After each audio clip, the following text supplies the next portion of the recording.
My sister texted, "You're not invited to the wedding. It's a classy event."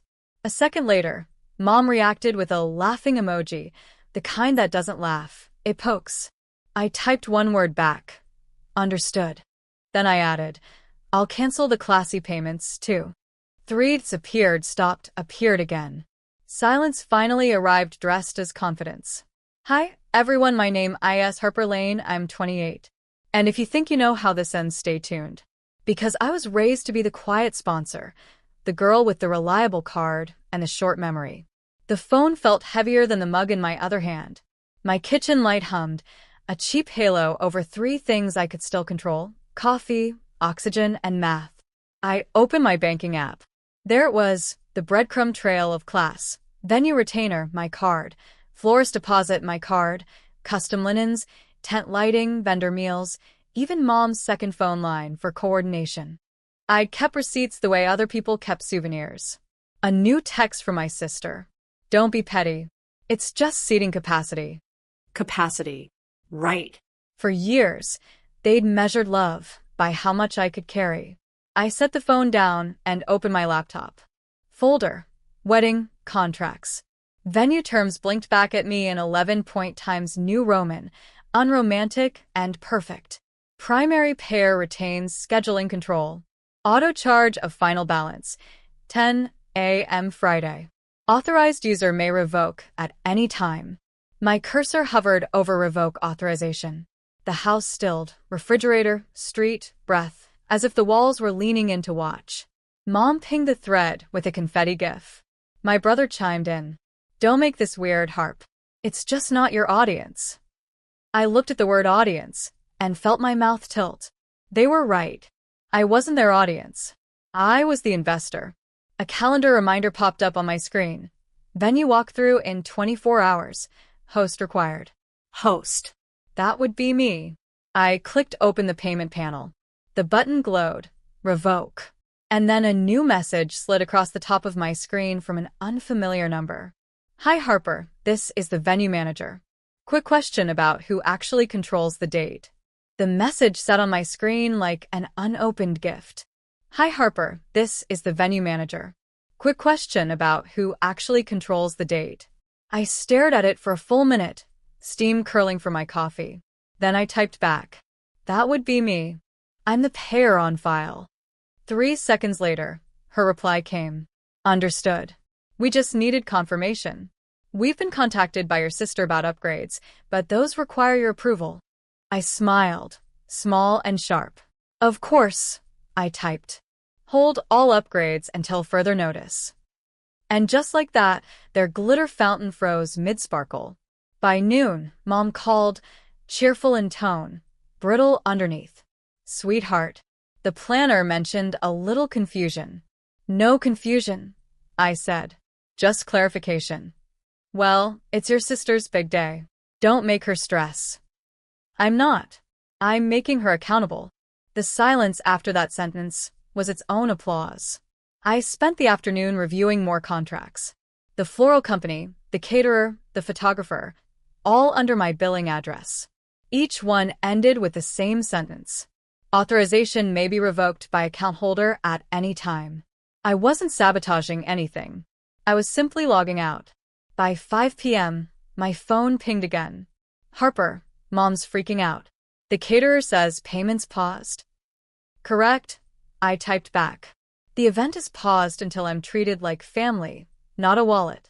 10 minutes later, Mom sent one final text. "Stop being dramatic." I closed my phone, leaned back, and whispered to the empty kitchen. Dramatic is buying a $22,000 chandelier for a one-night dinner. Outside, rain began to tap the windows. The house felt quiet, not lonely, but ready. Tomorrow, I'd answer the venue manager's next question. "Do you intend to keep the date?" Yes, I thought. But not for them. The next morning, the city woke gray and polished, the kind of quiet that hums before something breaks. My phone blinked, a new email from the venue manager. "Ms. Lane, confirming your authority to either release or reassign the date. We have several inquiries pending for that weekend." I reread the words release or reassign, letting them settle like sugar in coffee. For years, I'd signed checks so my family could have choices. Maybe it was time I had one. I opened my messages to find the group chat exploding. Mom, fix this, Harper. The venue says it's frozen. Sister, you're embarrassing yourself. Brother, think long term. Family first. Family first. The phrase that always meant you last. I drafted a short email back to the manager. Please reassign the date to another client. Release authorization effective immediately. Also, send all refunds to the original pair. The cursor blinked, tiny, steady, like a heartbeat finally its own. I clicked send. At 11:23 a.m., my phone rang. Mom. Tell me you didn't just. I did, I said. The date's open now. You ruined your sister's dream. No, I said softly. You just found out who is financing it. For a moment, nothing but static. Then, you'll regret this, Harper. I already did, I whispered and hung up. I spent the rest of the day cleaning my apartment, deleting the old texts, sorting receipts, reclaiming silence one drawer at a time. At sunset, the venue posted on Instagram. New event added for the 14th, charity gala for women entrepreneurs. The photo showed the ballroom, the same one I'd booked, now glowing in gold light for a cause I actually believed in. I didn't ruin a wedding. I repurposed it. Tomorrow, they'd learn what classy really meant. By Thursday morning, the storm hit. My sister's call came first, high-pitched, rehearsed fury. You had no right to give away my venue. I didn't, I said calmly. I gave away my reservation. You were borrowing it. You're jealous, she spat. Of what? Love? Attention? Of debt, I said. Definitely debt. She gasped like I'd slapped her through the phone. Then came Mom's voice in the background, muffled but sharp. Tell her she's cut off. I almost laughed. From what? My own money? By noon, the fallout went public. The venue posted behind-the-scenes photos of the upcoming gala. A few guests noticed in the comments that it was the same date as the Lane wedding. Screenshots traveled faster than apologies. Mom texted again. People are calling. You've humiliated us. Then stop giving them material, I replied. The truth is, humiliation wasn't new. It was just finally mutual. I took the afternoon off work and drove to the waterfront. The bay wind smelled like salt and second chances. Madison called while I watched the gulls dip into the gray water. They're saying you canceled the wedding out of spite. Then they're half right, I said. Spite is just a form of overdue honesty. Any guilt? None. I bought silence for years. I'm just collecting change. That night, I checked the charity gala site. Tickets sold out. My refund cleared.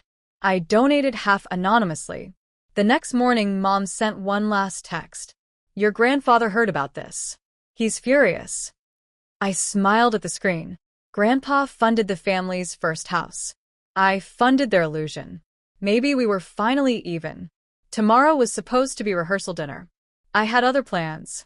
Friday evening arrived like a dress rehearsal for regret. From my balcony, I could see the lights of the country club glittering across the hill, desperate little stars clinging to a sky that had already moved on.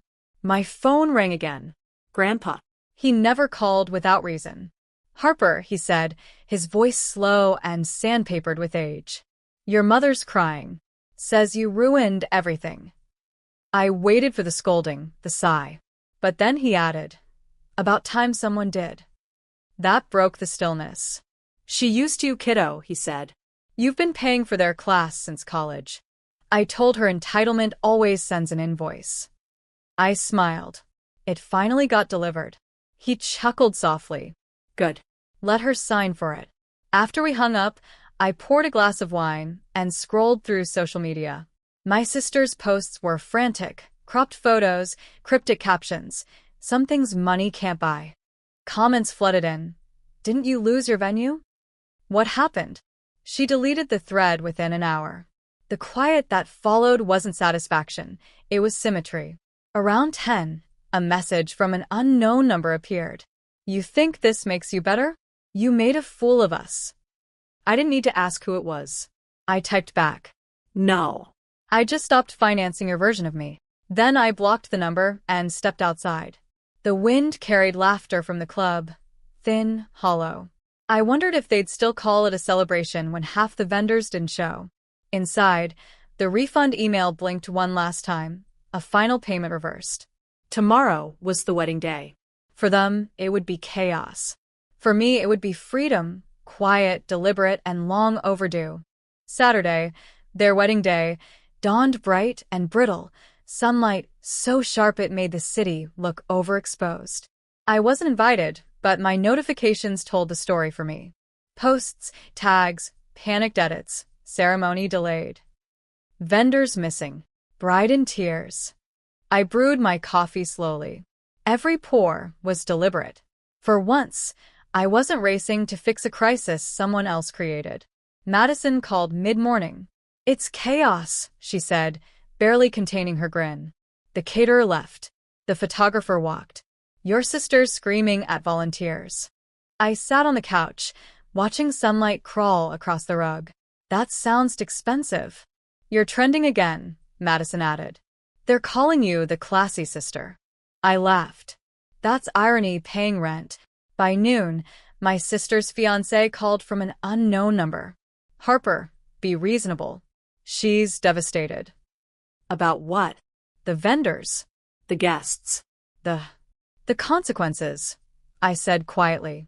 You can't punish her on her wedding day. I didn't, I replied. I just stopped protecting her from herself. After the call, I drove past the venue, not to gloat, just to see the aftermath. Balloons sagged in the heat. Guests stood outside checking their phones.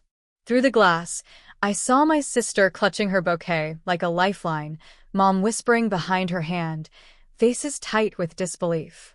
And then, through the blur of sunlight, Grandpa appeared beside them. He wasn't scolding. He was walking out. Alone. I parked, stepped out quietly, and nodded as he passed. You were right, he said under his breath. Class isn't about chandeliers.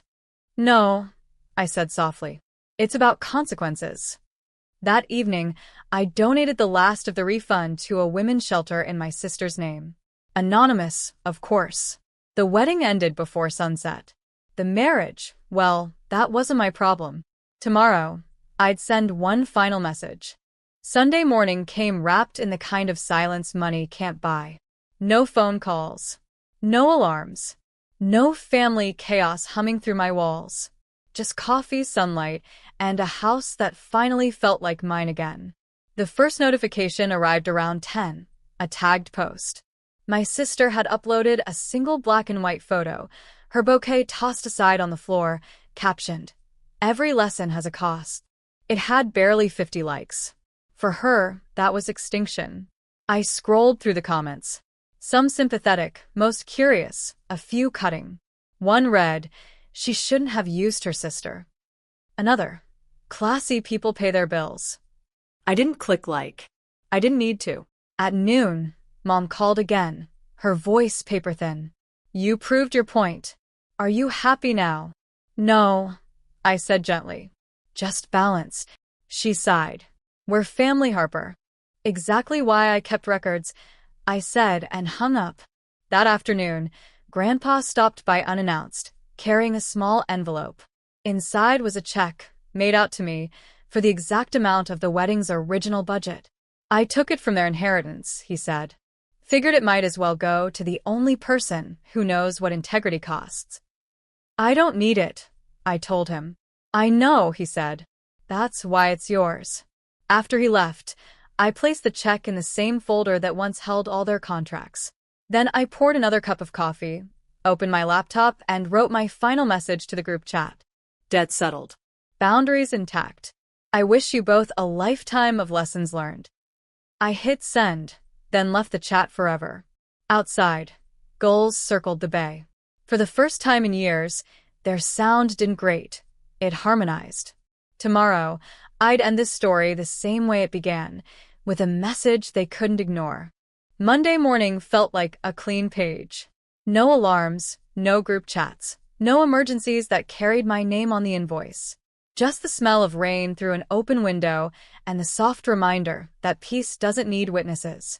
I brewed my coffee and composed one last message, not to them but to myself. A simple note saved in my drafts. Remember this silence.